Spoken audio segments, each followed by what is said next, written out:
Hey everybody, welcome back to Battle Ready Inc. So this week's match was between Hexeblaumon as well as just Purple Good Stuff. We're going to be covering Purple Good Stuff later, but today we're covering Hexeblaumon. I'm going in depth. I'm giving you lots of different options at the end, so we're going to do the full deck profile. And like always, at the end, I'm going to give you a whole lot of different other things that you can play in place of others. And yeah, this deck is just crazy with getting free memory just all the time. Your turns are enormous every time. You can play really expensive things in this deck and completely get away with it, and it still be your turn. This deck is pretty awesome.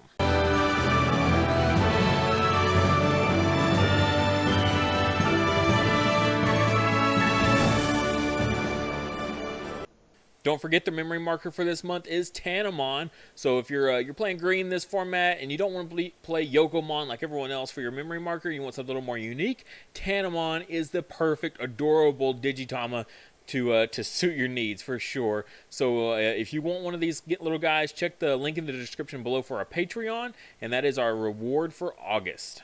Alright, so go ahead and jump it in here. Right now, I'm sitting at 4 Upamon and no other eggs.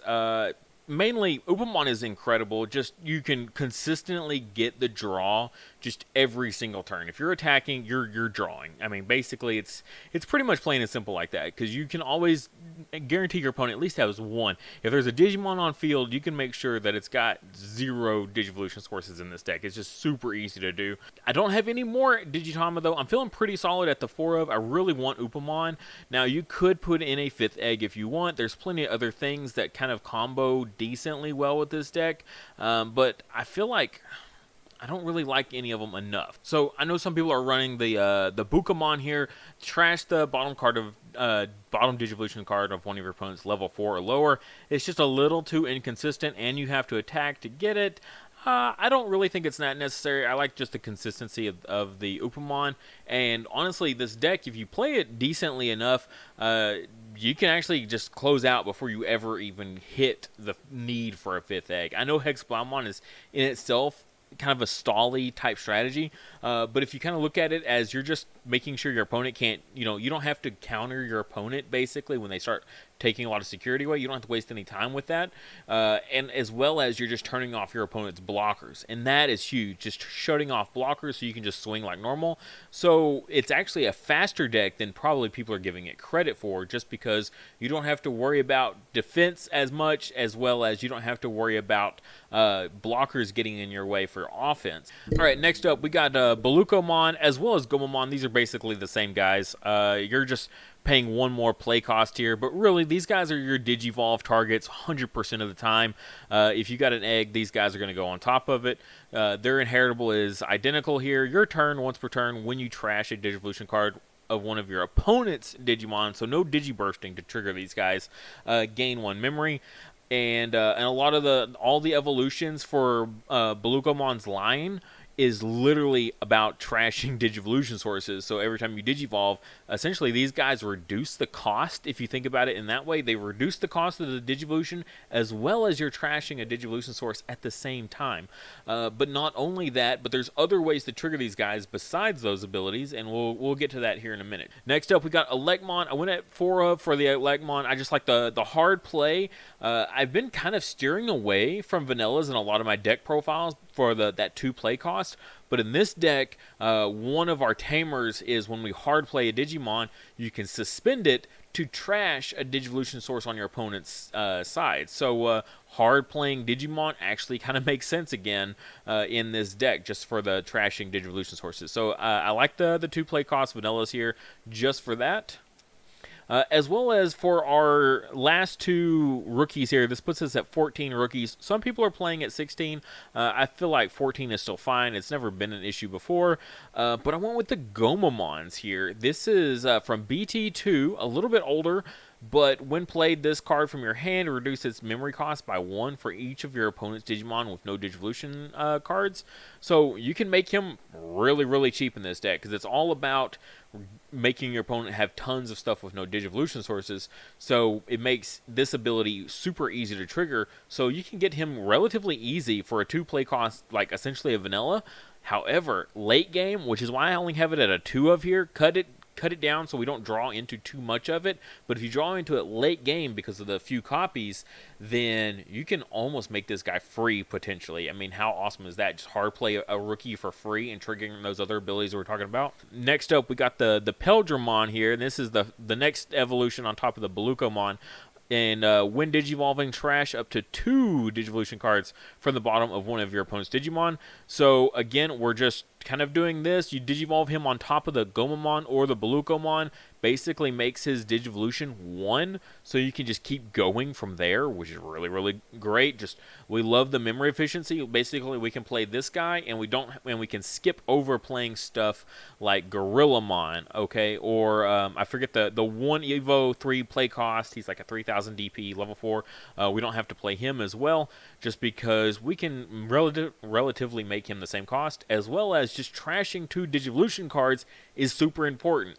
Not only is just trashing Digivolution important for the free memory from these 2 guys, okay, it's more than just getting free memory from these. The ultimate goal is to eventually get Hexeblaumon out and make sure your opponent doesn't have any Digivolution sources. So while we get into Hexeblaumon, it's important that we clear those Digivolution sources. So sure, you could play just a regular 1 cost, and it essentially kind of equals out, but it doesn't help with the end goal, and the end goal is what's more important than just a reduced Evo cost. Next up, we got Colamon here. This is finally Blue's got its 1 cost Evo level 4 blocker here, 5000 DP. You know, it's solid. I can't complain here. We love these things. 5000 DP is just enough, even if you're going against something like Yellow, which is pretty much all you're going to be playing. If you're playing in a big tournament, Yellow is the primary most played deck right now, by far the most played deck. So being at 5,000 is just enough. So that 4K minus 4K is not enough to kill off this guy, which is super important. So yeah, he's pretty great. I did go with the Grizzlymon here as our third. Now this is kind of a flex spot here. We'll go over some other things you can play in place of this. But same thing is it's a blocker. This is a little bit of a stally deck until we can get into our megas, so it's important to stall until we can get there. So that's why I went with the double blockers here at 8 of, but not necessary overall. You could play something else, and we'll discuss that. All right, next is our level 5s here, and we max out on both of these guys just because they're so good in this deck. Their inheritables are exactly the same. If your opponent has a Digimon with no Digivolution cards, this Digimon gains security attack +1. So it allows your Digimon that's like Hexeblaumon, that's all about stalling your opponent. You need some punch power in this deck. You need some hard-hitting action for sure, and that's what these inheritables here are for, because you can only stall for so long until your opponent gets the out. So you can go into your stall card and immediately swing, get some damage in, and hope that the stall will continue working, so you can at least get around blockers for the swing, and then on your opponent's turn, when you pass it back to them, it may or may not help to stall them out. They might have the answer immediately. You're not really completely sure ever when it comes to your opponent on what they might do. But also the Chris Peldramon here is when Digivolving, trash the bottom Digivolution card of all of your opponent's Digimon. So it's only a 1 trash. The level 4 is 2, but it's a single target, where this is just blanket across the board. So you go into the level 4 for a 1 cost Evo, right, because of the reduced cost, and clear something that, say it's got 3 Digivolution sources. Clear that, so it's only got the 1, and then immediately go into the Chris Peldramon to basically just make all your opponent even. So all those rookies with like an egg underneath, or if they hard played a rookie and then went on top of it with a level 4 blocker or something like that, you just clear all of that out. So great, nice little addition, just works great with the deck. There's not really much else to say other than that. Next up, we got Hexeblaumon himself, what the whole deck is basically centered around. And this guy is great because it's the whole reason we play this whole strategy is this second ability here. All turns, your opponent's Digimon with no Digivolution cards can't attack or block. So great for an offensive card because you can just stun your opponent's blockers and immediately keep swinging here with the security attack +1. So you're doing 2 security checks. Also, when attacking, trash up to 2 Digivolution cards from the bottom of one of your opponent's deck or Digimon. Then, if you have, if your opponent has a Digimon with no Digivolution cards in play, this Digimon game's jamming. So you're swinging in for 2 security checks with jamming. 11,000 DP is kind of low, and this is actually going to affect our other mega choices. 11,000 DP, pretty much all level 6, all megas and level 6 and level 7s are going to be at least 11,000. At least 11,000, if not higher. You look at Lord Nightmon, you hit Lord Nightmon in security, that's 11,000. Let's look at other cards. If you hit into a Lilithmon or a Chaos Gallantmon, if you hit into any form of Omni, Zwart, Chaos, whatever, Classic, they're all going to have too much DP for you, so being able to get that jamming is super, super important. All right, next we're going to kind of discuss the different mega choices, and wow, I had a difficult time trying to decide which mega to go with. Even the mega that I played in the video, which was the Rail Cusmon, was not even what I've decided to go with. After playing the deck more and more, I kind of see more strategies that you can do. But we'll go ahead and cover this one first. This is the newest one out of BT4. New-ish, not newest. But so 3-cost Evo. So if you have a memory fixer on field, you can Digivolve into this guy and keep it on your turn. And then attack, and when attacking, trash the bottom Digivolution card of one of your opponent's Digimon. So kind of the same thing as Hexeblaumon here. You have to Digivolve into it first, then swing to trash, and then you get that memory back with the rookie inheritables. Also, when you do, trigger draw 1 and gain 1 memory. So you actually get multiple memory potentially off of this guy. So that 3 cost can kind of be a 1 cost if you kind of view it like that.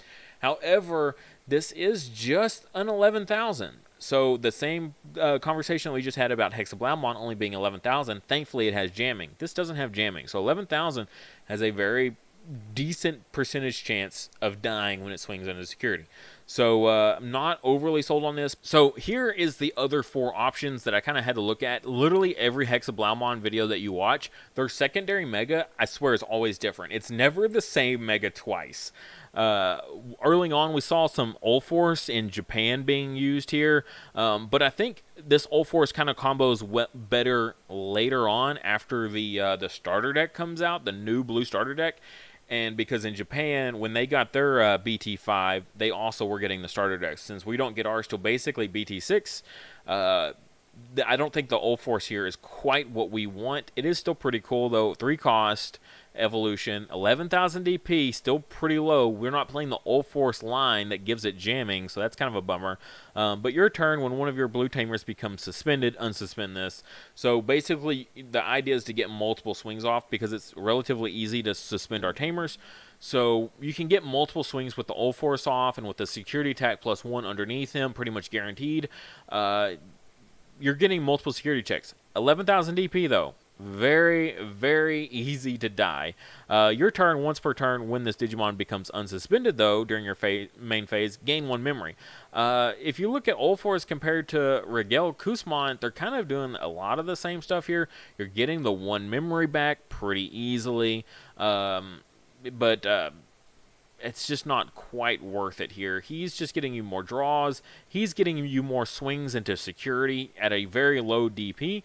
So, not sold on it. So, let's look at our next option here is Mirage Galgomon here. 4-cost Evo. These next ones are all 4-cost Evos. Normally, would not be a fan of this. However, in this deck, I have found that starting my turn with 5, 7 memory, pretty easy. Because of the tamers that we play, we can pretty much always make them live. And you can very easily be at 4 to 5 to 6 memory, depending on your tamer combinations here. And 4-cost Evos doesn't really bother me in this deck. Honestly, I'm totally okay with my secondary mega being a 4-cost evolution. Alright, so looking at Mirage Galgomon, when Digivolving, gain 1 memory for every 4 cards in your opponent's hand. So you're almost guaranteed to make him basically a 3 evolution cost. More often than not, he's just going to be a 3-cost Evo. 12,000 DP is a little bit better. Most megas that we have to worry about in the meta are all 11,000 DP. So that 1 extra DP right there, is pretty solid. So I definitely like that. Your turn. This Digimon is unblockable. That's pretty cool. You can basically kind of win games with this by surprise because your opponent has that blocker. You go into this guy and then you just swing for game. That's pretty nice. Kind of similar to Hexeblaumon, because Hexeblaumon basically turns your opponent's blockers off because they don't have any Digivolution sources. Also, when he swings those level 4 blockers, even if they have anything, he trashes the Digivolution sources underneath before they can actually block. So that's really important on Hexeblaumon. And then Mirage is just unblockable anyways. Veamon is super cool. Okay, so we're looking at the same stats as Veamon or as Mirage Galgamon was, but the effect is your turn while your opponent has a Digimon with no Digivolution cards in play. Just one. It doesn't matter how many, as long as he at least has one. This Digimon gets plus 1,000 DP, okay, putting it at 13,000, which is really, really comfortable, and security attack plus 1. And you combine that with the level 5 underneath him, that means security attack plus 2. So he's swinging in and checking for 3 security.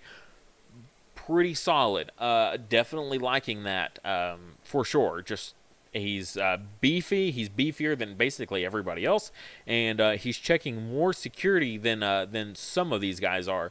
The ones that are getting multiple attacks, of course, he doesn't equalize with them, but where he doesn't get 4 checks, he will at least get 3, and he has a way better chance of surviving than all the others. But last, I do want to actually throw in Metal Garurumon from the old school starter deck from way back at launch. When attacking once per turn, unsuspend this Digimon. So similar to Ulforce here, very, very similar. They've got the same amount of DP. You can unsuspend them relatively easy in this deck. Metal Garurumon taking less setup than Ulforce does. Ulforce is still pretty easy to get his effect off, but Metal Garurumon just even easier here of not needing any setup. And the only stipulation is he has one more Evo cost than Ulforce is. Now, sure, you do get that 1 memory back, but honestly, if you can Digivolve into these guys and swing with them, then you're good. Gaining 1 memory after you've already swung, a little less important.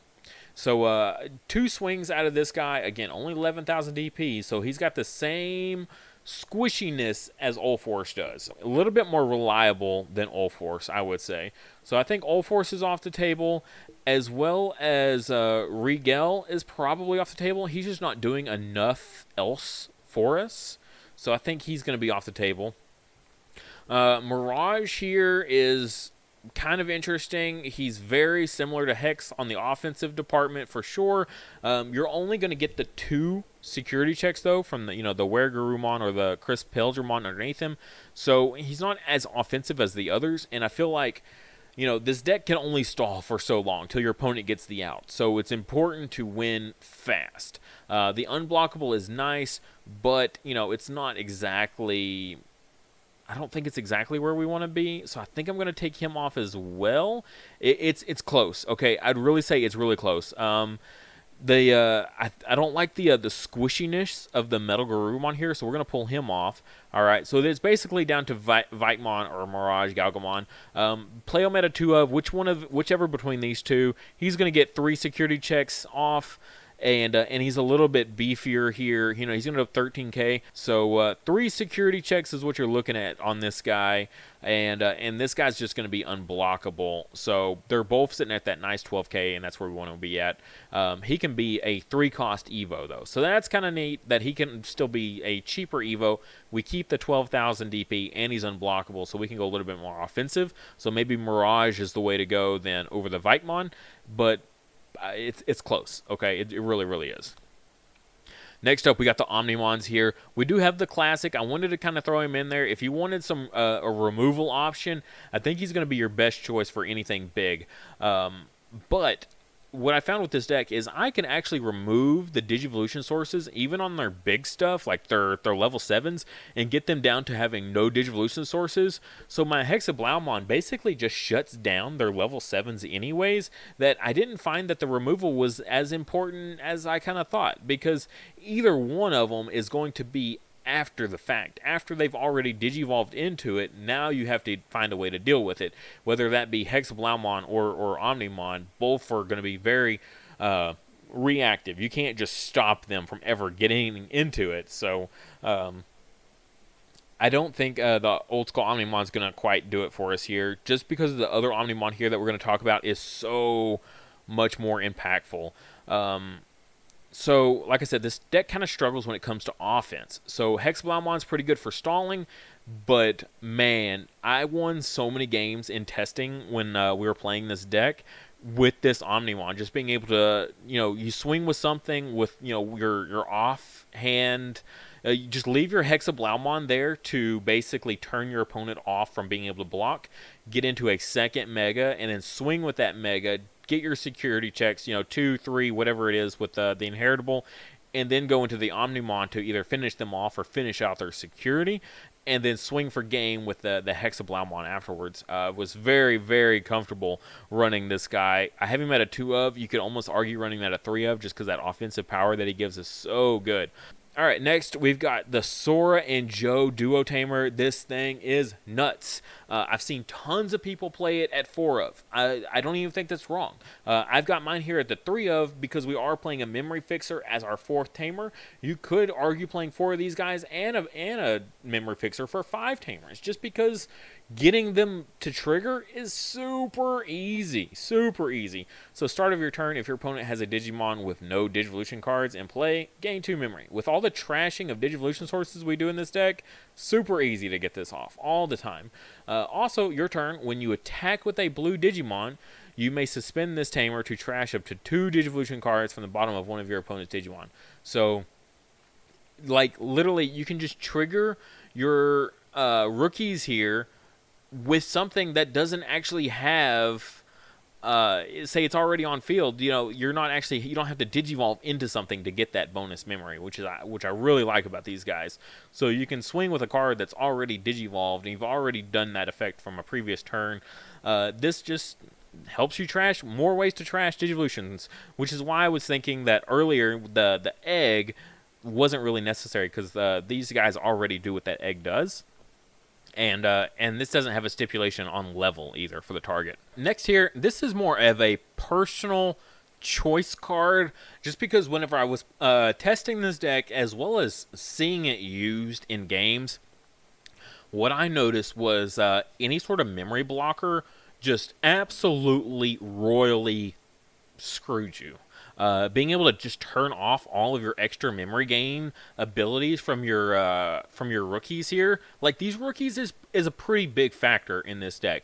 Is it the end all be all? No, our Tamers are still phenomenal, but having 2 of these guys on field at one time, I mean, that makes your Evo cost into your level 4 here free. If you've already got that on the field, it makes this guy a 1 cost Evo. It just makes your memory efficiency in digivolving and such, and just absolutely incredible. So being able to remove those pesky memory blockers is so important. So I really, really like this. Also, being able to get its secondary effect is also really easy, just because we do play, like Omnimon here in the deck. If you have the Garurumon on field, you can make this live. If you go with your secondary Mega as the Metal Garurumon, you can make the secondary effect pretty easy to actually get off. So 3 memory cost, return all of your opponent's Digimon with 3,000 DP or less to their owner's hands. That in itself, you're just basically clearing all your opponent's rookies, any kind of work, 3 cost, that's probably what they cost to hard play those Digimon anyway, so being able to bounce those back to hand, being able to bounce all of them back to hand, so especially if you're playing like Rookie Rush or something, just being able to send everything back to hand, by itself, that 3,000 DP already pretty good. If you have a Digimon with Garurumon or Omnimon in its name, return all of your opponent's Digimon with 5,000 DP or less. So, a lot of level 4s, including the 5k blockers, this is a great way to clear those, and then it trashes all the Digivolution sources. So this was the most efficient way I could find to clear those memory blockers, okay? This is a 3 play cost, and basically you're going to immediately gain probably 2 back by digivolving something and then triggering your Balukomon and your Gomamons on field. So you're basically make this card almost free anyways. So not really a big deal there. Definitely in favor of this card, just because I was so intimidated by that. However, I will say that after I played it personally, I found that my tamers here, if you go heavy on tamers, they can make up for the fact that if they have a memory blocker on field, you're still fine. Just because your tamers here are just so incredibly powerful and just giving you so much memory anyways, not a big deal. And then these last two is the last part of the main deck here. Hammer Spark, we love Hammer Spark. Any chance we get to play it, we do. I've only got it at the 2 of here, but that's because I dropped 2 down to add in the Supreme Cannons. There's plenty of places in here you could cut. If you look at our level 4 count here, we are maxed out at 12. If you want to drop these down to 11 and add in another Hammer Spark there, you can definitely fit it in right there. We just love Hammer Spark. It just makes plays where previous plays did not exist. That's like my favorite phrase to use with this card. Just going from 2 memory to 3 memory, and then boom, that's into a Hexeblaumon that can still swing for the turn. You know, lots of stuff that it can do. Also, if they hit it in security, this is like a turn-ending card typically. And then the last card in the deck here is the Mat. This is the memory fixing Mat from way back in BT1. Of all the memory fixers, I think I like him the most, just, you know, guaranteed.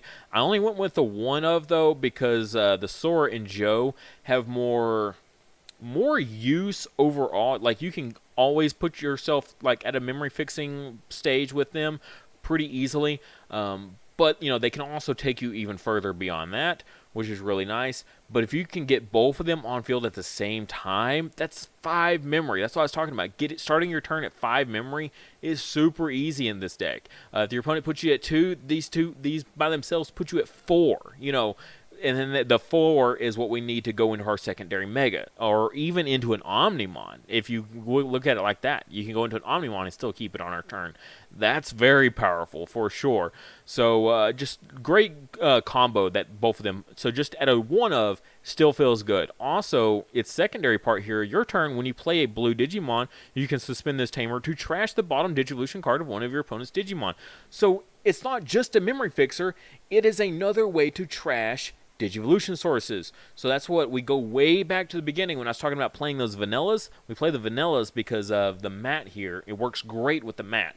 All right, now we're going to go into basically the different stuff you could play in place of others here. First up, Zudomon. This is way back in BT1 here. This is the hard play, draw 2. Less worried about playing this because giving your opponent that much memory is just really dangerous in this format now.